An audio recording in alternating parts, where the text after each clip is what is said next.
Hello friends, welcome to my channel ELS English Literature Studies with Gaur Harpreet. Today I will discuss some great satirists with their works and MCQs based on that. This is part 2. Part 1 you can also check in my description box. Link will be provided to you for your convenience. And with that, let me tell you that I have totally covered first form of poetry, first form of literature, that is poetry, in which I have discussed what is poetry and what are the major forms of poetry, right? I started a playlist under the title what is poetry. So today this is last video regarding that topic, and tomorrow I will come with new topic, that is drama, right? So let us end today's topic with MCQs which are based on style, and these MCQs are based on material which or content which I've already discussed in my previous videos. So today my first question is, in The Rape of the Lock, Alexander Pope repeatedly compares Belinda to whom? Is it the sun, the moon, the North Star, or the rose? Alexander Pope actually compares Belinda to the sun, right? The sun is the right answer. Then answer key will also be provided at the end of the video, right? Then my second question is, match the following satirists and their works. List is given: Lord of Flies, Pickwick Papers, Characters of Men, The Hollow Man. Names of satirists are given, and name of the work is also given, and chords are like this.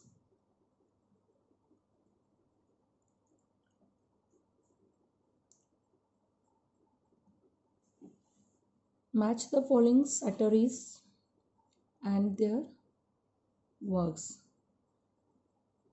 The right answer is, let us discuss the right answer. Lord of Flies is by W.G. Golding. Then Pickwick Papers by Charles Dickens. Characters of Men by Alexander Pope, and The Hollow Man by T.S. Eliot, right? So the right option is B, which answers are 4th, 2nd, 3rd and 1st, right? Lord of Flies with Golding, Pickwick Papers by Dickens, Characters of Men by Pope, and The Hollow Man by T.S. Eliot. Now come to the third question. Which is the correct sequence of the works of G.B. Shaw? 4 options are given. You have to mention the correct sequence of the works of G.B. Shaw. Widower's Houses, Mrs. Warren's Profession, Arms and the Man, The Doctor's Dilemma. Or option B is Mrs. Warren's Profession, then The Doctor's Dilemma, then Arms and the Man, then Widower's Houses. Option C is Arms and the Man, Widower's Houses, The Doctor's Dilemma, Mrs. Warren's Profession. And option D is The Doctor's Dilemma, Mrs. Warren's Profession, Arms and the Man, and Widower's Houses. You have to mention the correct sequence of the works of G.B. Shaw, and the right answer is A. According to that answer, it is the sequence is Widower's Houses, then Mrs. Warren's Profession, Arms and the Man, and The Doctor's Dilemma. So the option is A. Then question number 4. Identify the correctly matched groups. List A and list B.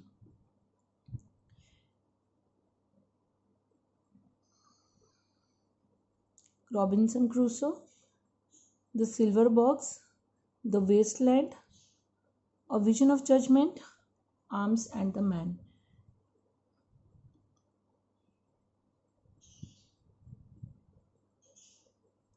Right? And the codes are like this.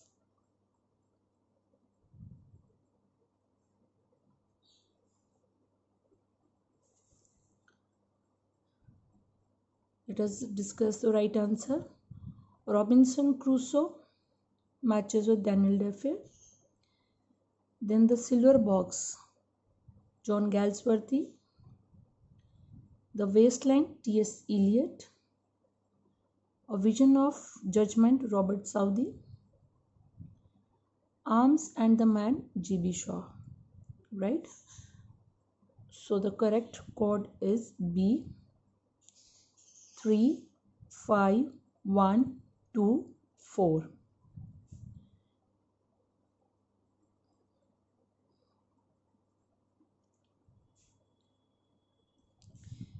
Then my next question is question number 5. 4 statements are given regarding the Canterbury Tales. Which of the following statement is true?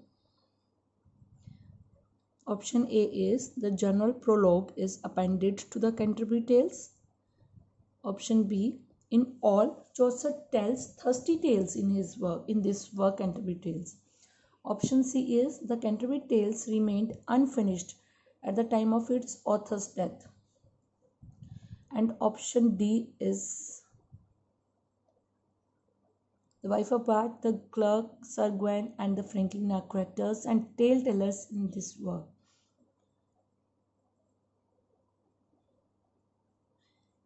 The correct answer is option A. The general prologue is appended to the Canterbury Tales. Next question is John Dryden's Absalom and Achitophel is a religious tract, political allegory, comic verse, epic, or comedy. The right answer is political allegory. Achitophel, Achitophel. Achitophel. John Dryden's Absalom and Achitophel is a religious tract or political allegory, comic verse, epic, or comedy. It is option B, political allegory. Question number 7 is examine the following statements and identify which one is true. First option is T.S. Eliot died in the year 1936. Option B is he was born in England but is schooling from America. Number C, throughout his life, Eliot supported himself by working as a teacher, banker, and editor.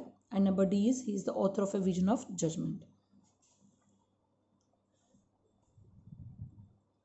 Option C is correct. Throughout his life, Eliot supported himself by working as a teacher, banker, and editor. Option C is right, as option A is totally wrong because he died in 1965. Then he was not born in England. He schooled in England, right?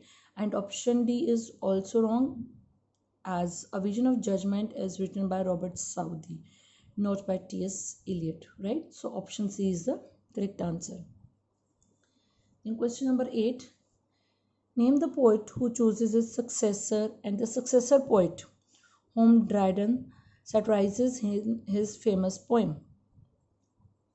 Name the poet who chooses a successor and the successor poet whom Dryden satirizes in his famous poem. Little bit tricky question. Answer is C, Richard Fleckney and Thomas Shadwell. Then question number 9, again about Chaucer.